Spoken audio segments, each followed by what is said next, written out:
જગદીશભાઈ, પ્રદેશ પ્રમુખ શ્રી શક્તિભાઈ અને જૂનના પહેલા અઠવાડિયામાં જેનો ગુલાલ ઉડવાનો છે એવા જ્ઞાનીબેન ઠાકોર 20 તારીખે યુવાનો અને દલિત સમાજની એક સંયુક્ત મીટિંગ એ થરાદની ધરતી પર કરીએ ત્યારે લાકડા તોડ બેટિંગ કરી 40 મિનિટ. પણ આજે ખાલી 2-4 વાક્ય કહીને મારી વાણીને વિરામ આપું છું કે 26 સીટોનો જે ઘમંડ છે અને 400 સીટોનો જે ઘમંડ છે એ તોડવાની શરૂઆત ગુજરાતમાં અને દેશમાં કોઈએ કર્યું હોય ને તે જ્ઞાનીબેન ઠાકોરે કરી છે. અને આ 400 સીટોને 26 સીટોના ઘમંડના કારણે જ પુરુષોત્તમ રૂપાલાની જીભ લપસી રહી છે. અને એમને કહેવા માંગીએ છીએ જે ગઈકાલના ક્ષત્રિય સમાજમાં વાત થઈએ કે તમે જે બેન દીકરીનું અપમાન કર્યું છે ક્ષત્રિય સમાજની નહીં, એ સમગ્ર ભારત ભૂમિની, એ સમગ્ર ગુજરાતની, એ સમગ્ર ગુજરાતની બેન દીકરીને માતાનું અપમાન કર્યું છે. એટલા માટે એમાં દલિત તરીકે કે રબારી તરીકે કે પટેલ તરીકે કે આદિવાસી તરીકે નહીં, ભારતવાસી તરીકે એ સ્ટેટમેન્ટનો વિરોધ કરીએ છીએ. અને જેણે પણ આવું સ્ટેટમેન્ટ કર્યું છે એ ભારતીય જનતા પાર્ટીને છઠ્ઠીનું ધાવણ યાદ કરાવવાના છીએ, એનો આજે સંકલ્પ કરીને જવાનો છે.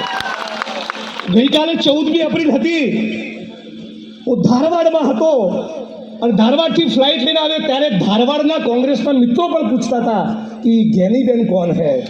ત્યાં સુધી એમનો મેસેજ ગયો છે જ્ઞાનીબેનનો ગુલાલ ઉડશે.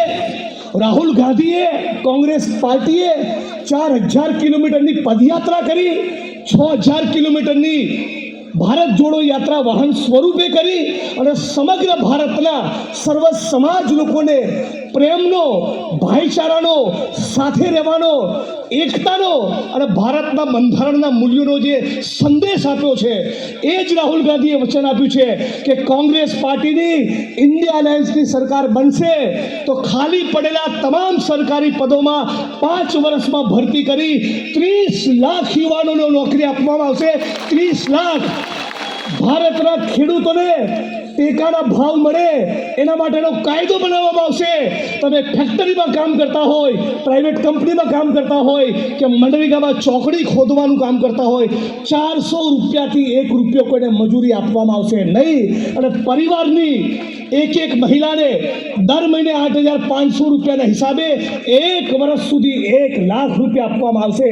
આ તમામ મુદ્દાઓને લઈને ગુજરાતમાં અને દેશમાં જે પ્રચંડ બેરોજગારી છે, મોંઘવારી છે, જાતિ અને ધર્મના નામને લડાવવાની કોશિશ કરી છે, આ બધા જ મુદ્દાઓનો યોગ્ય વિચાર કરી આપણા બેન બનાસના બેન જ્ઞાનીબેન ઠાકોરનો ગુલાલ ઉડે અને આજની આ નોમિનેશન